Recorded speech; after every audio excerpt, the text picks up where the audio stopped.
এক দফার উদ্দেশ্যে আমাদের এক দফাটি হলো শেখ হাসিনা সহ এই সরকারের পতন এবং চাকরিবাদের বিলোপ এবং এই সরকারের লুটপাট গণহত্যা সহ দুর্নীতি সহ সকল কিছুর বিচার নিশ্চিত করা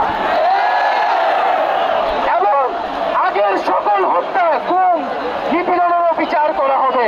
জনগণকে আমরা আহ্বান করছি, আপনারা যে স্বতঃস্ফূর্ত ছাত্র নাগরিক অভ্যুত্থান শুরু হয়ে গেছে তার সাথে এসে যোগ দিন। পাড়ায় পাড়ায় মহল্লায় মহল্লায় সংগঠিত হন।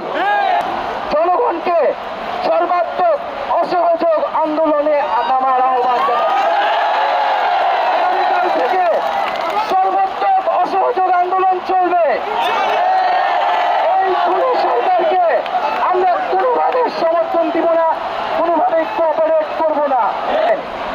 নিরাপত্তা বাহিনী, সেনাবাহিনী, সরকারি কর্মকর্তা সবার কাছে আহ্বান থাকবে, জনগণ যদি সরকারকে প্রত্যাখ্যান করে, সরকার যদি জনগণের বিপক্ষে দাঁড়ায়, সেই সরকারের হুকুম মানতে আপনারা আর বাধ্য নন। কোনোভাবে আর এক মিনিট ক্ষমতায় থাকার বলেছেন গণভবনের দরজা খোলা আছে। সাধুবাদ জানাই যে তিনি আগেই বুঝতে পেরেছেন যে গণভবনের দরজা খোলা রাখতে হবে। শুধু শেখ হাসিনা নয়, পুরো মন্ত্রী পরিষদ, সরকার সবাইকে পদত্যাগ করতে হবে।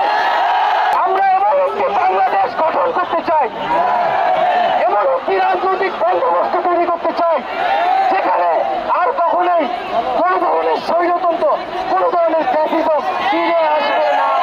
আমরা খুব দ্রুতই বৈষম্যবিরোধী ছাত্র আন্দোলন থেকে ছাত্র নাগরিক অভ্যুত্থানের জন্য সর্বস্তরের নাগরিক, ছাত্র সংগঠন এবং সকল পেশাজীবী মানুষের সাথে মিলে সম্মিলিত মোর্চা ঘোষণা করব।